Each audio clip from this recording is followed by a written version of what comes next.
Imagine if you had an interview with God. Everybody was going to have an interview with God, and you were allowed to ask one question. What would you ask? You gotta have the mentality to show up every fucking day of your life. No matter what life throws at you. It's our responsibility to show up to the Coliseum of life. Sometimes your motivation needs to be because no one else wants to fucking do it. We need doctors. We need fucking lawyers. We need dentists. We need teachers. We also need fucking savages. This message I do is not for fucking everybody. So I don't want to see that soft bullshit about, do you have sunscreen on? This message is dangerous. It's too hot. I'm not asking you to fucking be like me. Do you? Pain is just a feeling. You see it's happiness? Why? Because it sucks. That's why I'm so happy right now.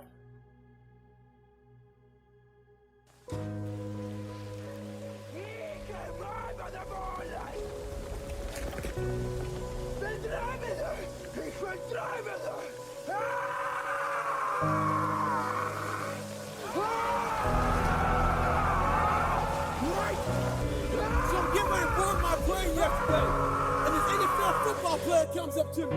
You have Goggins to ask you a question. How do you keep that dog mentality?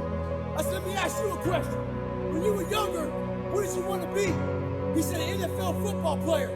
But once I got there, I lost that dog mentality. He had a finish line in his brain. Guess what? A true dog mentality? I'm a dog at home. I can feed that motherfucker all day long. He never gets full. It's not enough to make it to the NFL. Be the fucking MVP. It's not enough to win a 5K. Win a 10K. It's not enough to become a doctor. Be a better doctor. It's not enough to lose 50 pounds. Go out there and do something with it. Guess what? It's 109 out here, but guess what? It's not enough. Stay hard. Story for you. When I was 19 years old, I was going through the Air Force trying to be a pararescueman. I was doing push-ups, sit-ups, swimming. I was doing all this shit, knocking out of the park. One of the best in the class. But the second a fucking obstacle got in my fucking way, I wasn't prepared for it mentally. I was a beast. All I was doing was I was training a bigger, stronger, faster quitter. The point that I wish to make most strongly is that behind a vital religious life, there has to be faith which is not expressed in things to which you cling, in ideas, opinions to which you cling in a kind of desperation. Faith is the act of letting go, and that must begin with letting go of God. Let God go. This applies to everything in life. Anytime you move from being normal to trying to be exceptional, people aren't gonna like that shit. Those normal people, it makes them feel like shit, so they'll judge you. And nowadays, it's very easy to be a fucking coward. Why? We got Instagram and shit. Most folks don't tell you to your face. They go online, they post about like cowards. Don't let cowards get in your fucking head. And last thing, make sure you do you. Stay hard.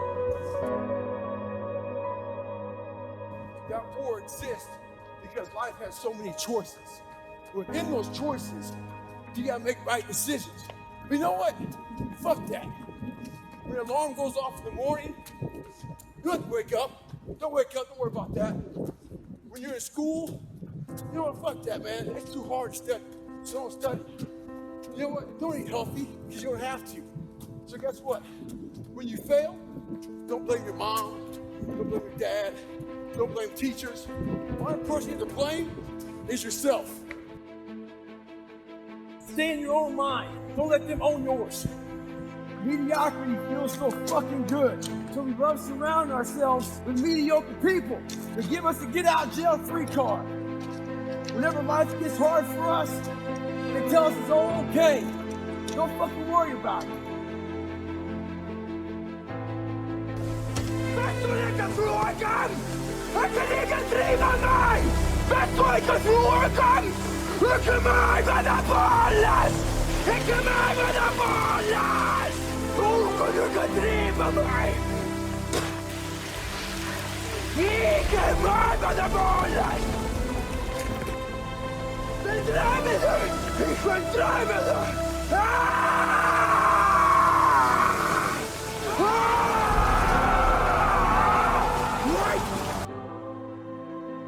And that lady took that one good arm, she had one, and she drug herself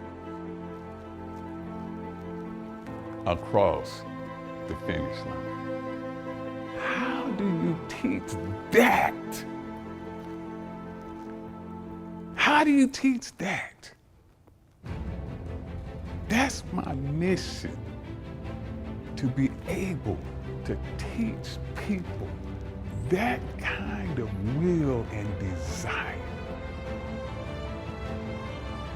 I'm gonna show your motherfucking ass. I'm gonna prove to you that I can come back, that I will come back, because I got this motherfucker right here. I am determined.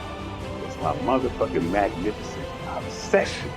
I'm obsessed with this shit. I'm gonna do this shit until they throw fucking dirt on top of mine, until they bury me. The more you walk away from accountability, the weaker you become. Find yourself in the grip of life. You can't find yourself by doing nothing. This is all about the quitting mind. So what's the quitting mind? So let's say it's day one of a job interview. We all know what that fucking shit feels like. You have your clothes laid out. You got your fucking food ready to go in the morning. You've been preparing for weeks and weeks and weeks. You show up and you bring your best self. You get the fucking job. Merry fucking Christmas. All right. After a couple months, you start showing up to work a little later. You don't look as good. Your clothes aren't fucking laid out. Your breakfast isn't ready. Your mind's getting softer. We do that shit with everything in life. When New Year's coming up, guess what? Don't have a fucking quitting mind. Repetition every day. Stay hard. Whether you like it or not, from the time you wake up to the time you go to bed, a lot of us are at war with ourselves. And within that war, we have several battles. Those battles are basically choices. No, I'm not talking about a war that you might find in the Coliseum. I'm talking about a war that's in your brain. If you can train their willpower, get them to believe that they can do anything, that they are unstoppable, well, you've done something then. Then you are a trainer. You're depressed because you're not doing shit with yourself. You don't find inspiration by not living in the grip of life. You need to live in the grip of life to find inspiration.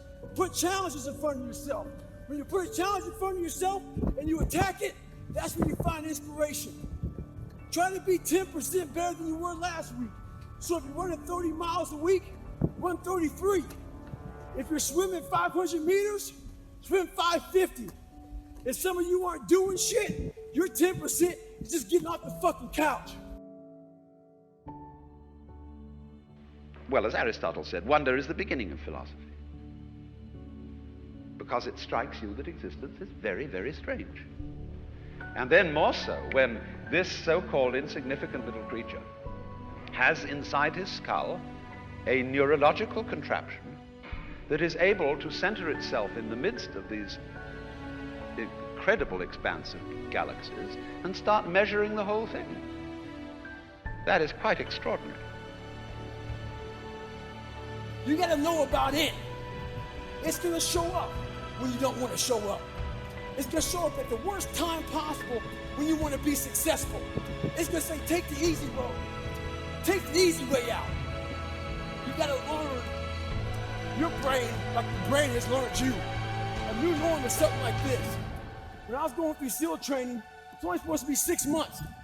I was there for 18 fucking months. Kept on getting set back and set back and set back. You gotta change your mindset to know my whole job now is at 4 o'clock in the morning. I get the shit kicked out of me for 18 months. You gotta create that new norm. That has to be your lifestyle. You are the master of your own mind. Create that masterpiece. Be proud of yourself at the very end of it all. came back from the motherfucking dead. You look at that motherfucker supposed to be dead 3 times over. Came back. The doctors came in, they looked at me, this once great, powerful man, 180 pounds, swiveled up, looked like a fucking skeleton. We can't live our lives that way. We gotta get on the equal playing field. Find a way to get on equal playing field with somebody. Get in the game. Never forget to train your fucking mind.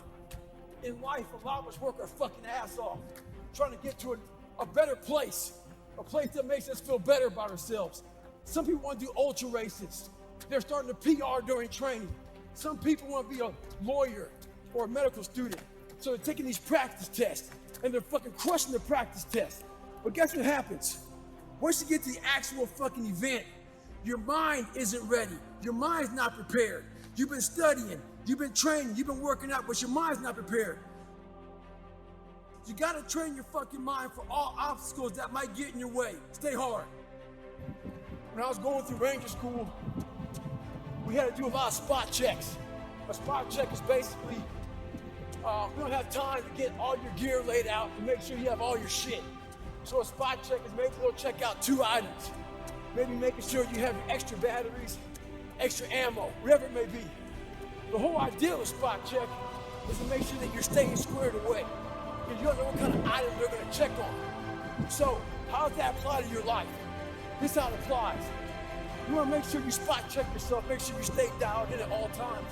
It's also important to check, spot check your boys, your girls. Make sure that they're staying hard. Call them up in the middle of the night. Give them a call and say, hey, tomorrow at 8 o'clock, we're gonna fucking get after it. Make sure you're staying dialed in. So this morning, I was getting ready to go for a run with a few guys. So I was taking my shirt off, and they saw my stretch marks. And one guy asked me, where the fuck's you got those stretch marks from? So I could share with this guy where all the scarring was. That was 297 pounds, insecure, had doubts, and just a fucked up mind. So there's a lot of scars we have on our bodies that people can see, and they tell a story. It's proof that our past is real. But the one thing we do is we allow it to control our lives. Well, it's time to get back on the log and not have those scars define the rest of your fucking life. Sometimes you gotta fight pain with pain.